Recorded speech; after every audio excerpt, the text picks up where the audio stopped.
Messieurs les ministres, messieurs les directeurs généraux, messieurs les dirigeants de BP Cosmos Golar, honorables invités, chers compatriotes, nous sommes réunis aujourd'hui sur cette plateforme qui symbolise bien plus qu'un site industriel. Ici, au cœur du hub terminal GTA, à la frontière de deux pays frères, se lève une nouvelle ère pour le Sénégal, la Mauritanie et pour toute l'Afrique de l'Ouest. Ce projet est d'abord l'histoire d'une ambition partagée, forgée dans la volonté de maîtriser notre destin énergétique, économique et souverain.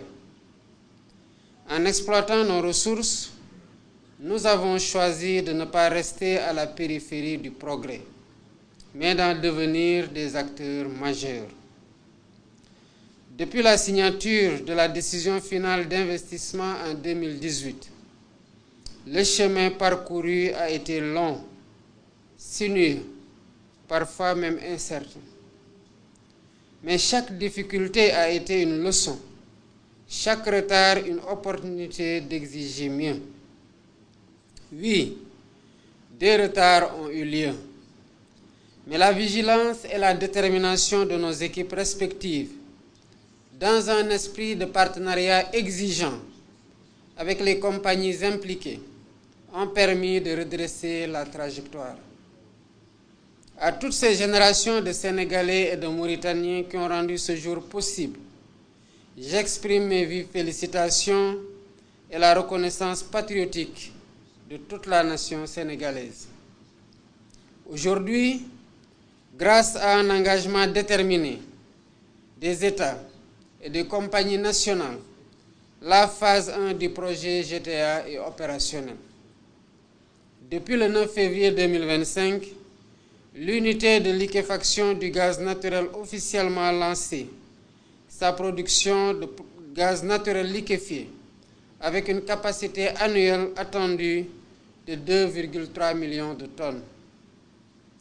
Ce projet est aussi l'illustration d'une coopération bilatérale lucide et ambitieuse entre le Sénégal et la Mauritanie. Nous avons choisi ensemble le chemin de la transparence, de la gestion concertée et de l'équité.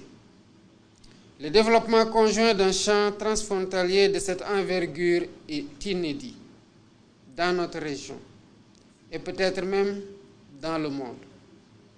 Il constitue un modèle de diplomatie énergétique pragmatique au service des peuples. À ce stade, je souhaiterais insister sur une orientation stratégique claire qui ne devra souffrir d'aucune entrave. La priorité absolue accordée à l'approvisionnement des marchés nationaux en gaz. Ce gaz est d'abord un levier de développement local, un carburant pour notre souveraineté énergétique et un moteur pour notre industrialisation et la transformation structurelle de nos économies. Sous ce rapport, le Sénégal a posé des jalons importants pour livrer une partie de ce gaz sorti des entrailles de nos côtes au marché local. Ainsi, le contrat de construction du segment nord du réseau gazier sénégalais a été signé. Ce réseau permettra d'acheminer le gaz GTA vers la centrale de Gandon, future centrale énergétique pivot de l'électrification nord de notre pays. En même temps, capitalisant sur les infrastructures de gazéification au large de Dakar, l'État attend des contractants ici présents le respect inconditionnel de l'obligation de fourniture des besoins domestiques en gaz via les ressources extraites de GTA. Je rappelle que ces ressources naturelles appartiennent conjointement aux peuples frères sénégalais et mauritaniens. Dès lors, il est évident qu'une partie de la production de gaz naturel liquéfié de la phase 1 de GTA, de l'ordre de 20 à 25%, sera destinée à approvisionner le marché domestique, à soutenir une baisse structurelle progressive, maîtrisée et durable des prix de l'énergie dans notre pays. Monsieur le directeur général de BP, Demain, les phases futures de ce projet, j'ai cité d'abord la phase 1+, ensuite la phase 2. Donc les phases futures de ce projet, c'est un impact encore plus grand qui est attendu.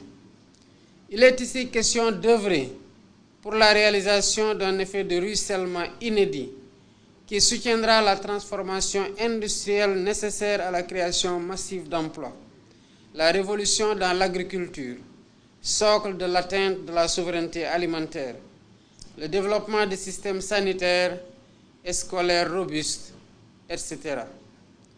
Aussi voudrais-je saluer ici l'esprit d'ouverture de notre partenaire BP, qui a marqué son accord pour travailler étroitement avec les deux États et les compagnies nationales afin de concrétiser dans les plus brefs délais cette priorité nationale.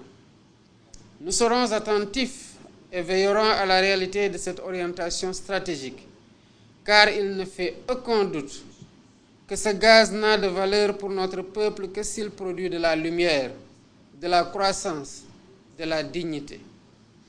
Mesdames, Messieurs, la valeur de toute exploitation des ressources gazières s'appréhende à travers le contenu local qui est un indicateur pertinent d'un développement inclusif. Sous ce chapitre, les réalisations ci-après enregistrées restent encourageantes. Le projet GTA a permis la création d'environ 3000 emplois directs et indirects entre la phase de construction et la phase de production. Plus de 250 jeunes Sénégalais et autant de Mauritaniens ont été formés dans des métiers techniques liés au gaz offshore. En vue d'augmenter les retombées du projet à ce niveau, un acte additionnel sur le contenu local a été signé en janvier 2025, en marge de la visite du Premier ministre Ousmane Sonko à Nouakchott. Par cet acte conjoint, il est attendu comme résultat immédiat la prééminence des entreprises sénégalaises et mauritaniennes dans l'attribution des marchés et à la centralité de la main-d'œuvre locale au cœur des chaînes de valeur, notamment dans le cadre du transfert de compétences et de technologies. Mesdames, Messieurs, nous nous retrouvons aujourd'hui sur ces installations en pleine mer, un espace partagé avec les pêcheurs, les communautés côtières ainsi que les forces de défense et de sécurité.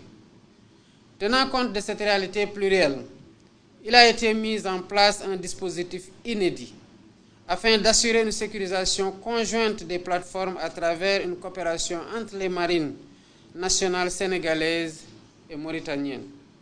De plus, un cadre de concertation a été mis sur pied pour maintenir le dialogue permanent avec les communautés locales et garantir ainsi une exploitation apaisée des ressources gazières. Monsieur le Président de la République sœur de Mauritanie, Messieurs les ministres, Messieurs les dirigeants de BP, Cosmos et Golar, Mesdames, Messieurs, ce que nous vivons aujourd'hui avec GTA n'est qu'un début. Le potentiel gazier au Sénégal est immense. D'autres projets se profilent, comme Yakar Teranga, qui devra lui aussi respecter les mêmes principes. Priorité au gaz domestique, développement inclusif, exigence environnementale. L'enjeu de notre génération est de réussir la transition entre les ressources naturelles et la prospérité partagée. En visitant cette plateforme aujourd'hui, je ne vois pas seulement des infrastructures techniques. Je vois un acte de souveraineté. Je vois un pont vers un avenir meilleur. Je vois le courage de deux nations qui ont décidé de maîtriser leur destin. Je finirai mes propos par un proverbe populaire en Afrique et au Sénégal, qui illustre la philosophie qui doit sous-tendre l'exploitation de nos ressources naturelles. L'eau qui coule à la source doit d'abord désaltérer les siens. Notre gaz doit d'abord nourrir notre économie, éclairer nos foyers, donner de l'emploi à notre jeunesse. Vive le projet GTA, vive la coopération sénégalo-mauritanienne. Je vous remercie. Jakar Faye. Monsieur Murray Auchincloss, CEO de BP, Mesdames et Messieurs, permettez-moi tout d'abord de vous souhaiter la bienvenue à cette cérémonie qui marque une étape majeure dans le partenariat entre nos deux États et nos partenaires BP et Cosmos. C'est avec une profonde satisfaction que nous célébrons aujourd'hui la réalisation de la première phase du projet Grand Tortue Ahmeyim GTA qui place désormais nos deux pays, le Sénégal et la Mauritanie, sur la carte des producteurs et exportateurs de gaz naturel liquéfié. Ce succès dépasse largement une simple prouesse technique ou économique. Il incarne la profondeur des liens historiques de fraternité, d'amitié et de bon voisinage entre le Sénégal et la Mauritanie, deux pays unis par l'histoire, la géographie et par un avenir commun. Le projet GTA, implanté dans des eaux ultra profondes, à nos frontières communes, illustre de manière éclatante ce que deux nations africaines peuvent réaliser en unissant leurs forces, en mettant en commun leur expertise et en poursuivant une ambition partagée. Il constitue également une démonstration concrète du formidable potentiel que peut générer une coopération sincère, équilibrée et fondée sur la confiance mutuelle. Je tiens à adresser ici mes remerciements les plus chaleureux à l'ensemble de nos partenaires BP et Cosmos pour leur précieuse collaboration et leur leadership tout au long de cette première phase. Leur engagement a été déterminant. Je voudrais également saluer le travail remarquable accompli par les équipes de nos deux pays, qu'il s'agisse des ministères, des sociétés nationales ou plus largement des unités mixtes qui ont su faire preuve de rigueur, de persévérance et d'esprit de coopération exemplaire. Grâce à eux, cette vision est aujourd'hui une réalité. Je me réjouis tout particulièrement de constater que l'installation est non seulement opérationnelle, mais également dotée de jeunes compétences sénégalaises et mauritaniennes. Cela démontre l'importance que nous accordons au contenu local et au développement de nos ressources humaines.